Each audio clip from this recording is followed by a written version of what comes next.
so lovely. Do you like it, Lizzie? Mr. Darcy admires it, don't you, Mr. Darcy? It is very handsome. Mama, where are you?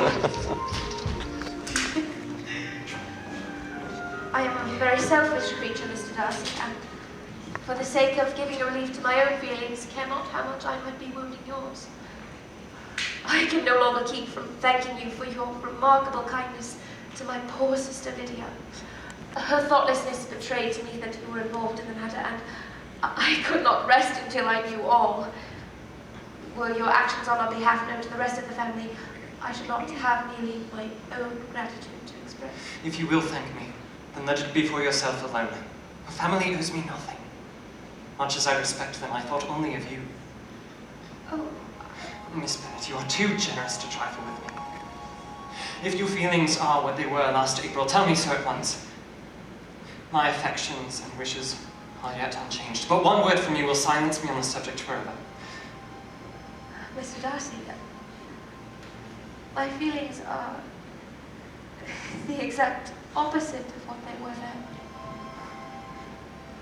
Miss Bennet, hearing you say that, it makes me very... Does it? Yes.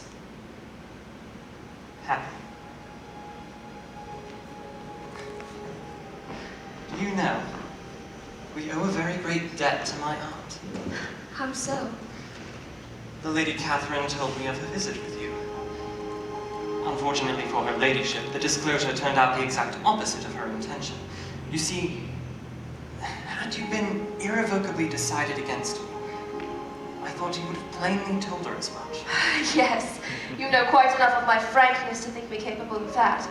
After abusing you so abominably to your face, I could have no scruple in abusing you to all your relations. But what did you ever say of me that I did not deserve? My behavior to you on the night of my proposal, it was unforgivable. And what could you have possibly thought of Pemberley after seeing me, after so rudely refusing you? I felt nothing but surprise. And after recovering from the initial shock of seeing you in my home, it was my intention, through every civility in my power, to show you that I was not so mean as to resent the past. Shall we follow the others to Oakham Mount?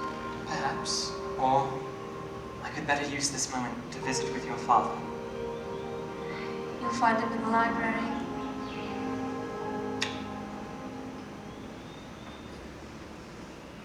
Good gracious! What can that disagreeable Mr. Darcy mean by always coming here? Mr. Darcy has gone into the library. Mr. Darcy should rightly be out a-shooting or something of that sort, not disturbing us with his company. Mamma, Mr. Darcy's gone to speak for father. Well, he'll get an ill reception, I'll tell you that. He's gone to ask for Father father hates being stirred Mr. in Darcy is asking my library. hand in marriage. Sorry? Mr. Darcy wants to marry me. Mr. Darcy has asked me to be his wife. Oh, Lizzie! Oh, Lizzie, how rich and great you will be! Oh, what jewels and carriages you shall have! Oh, Jane is nothing to it! Such a charming man, so handsome, so tall! Oh, Lizzie, do apologize to him for my having disliked him so. I pray he will overlook it. 3 daughters married, 10,000 a year! Oh, I must tell Lady Lucas! Oh, Lady Lucas! Oh, Lady Lucas! Lizzie, am I mistaken in believing that you have always hated the man? I did not always feel as I do now. He is rich, to be sure. Or you may have more carriages and clothes than Jane, but will they make you happy? Have you any other objection than your belief of my indifference? None at all. You know him to be a proud and pleasant sort of man. But this would be nothing if you really liked him. I do. I do like him. Indeed, he has no improper pride. You do not know what he really is. Lizzie, I advise you to think better of it. Let me not have the grief of seeing you unable to respect your partner in life. Father, there is no one that I desire more than Mr. Darcy. I love him. And it was he who made it possible for Wickham to agree to marry Lydia. Made it possible? He did not wish it to be known, but I compelled Aunt Gardiner to tell me. There is no one that I could love more dearly. I see. If this be the case, then he deserves you. My dear child, I give my consent. I cannot have parted with you, my Lizzie, to anyone less worthy. She is yours. Your most fortunate young man.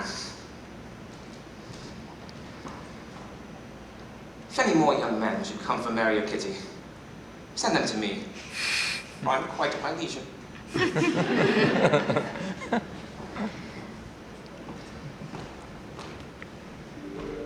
How did you begin to fall in love with me? Well, I cannot fix on the hour, nor spot, nor look, nor word. I was right in the middle before I knew I had begun. Did you admire me for my impertinence? Why, yes, for your liveliness of mind, I did. You knew of no actual good in me. But I suppose nobody thinks about that when they fall in love. Was there no good to be found in your behaviour toward Jane while she was ill at Netherfield?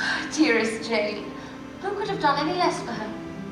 But make a virtue of it if you will. My good qualities are under your protection, and you are to exaggerate them as much as possible.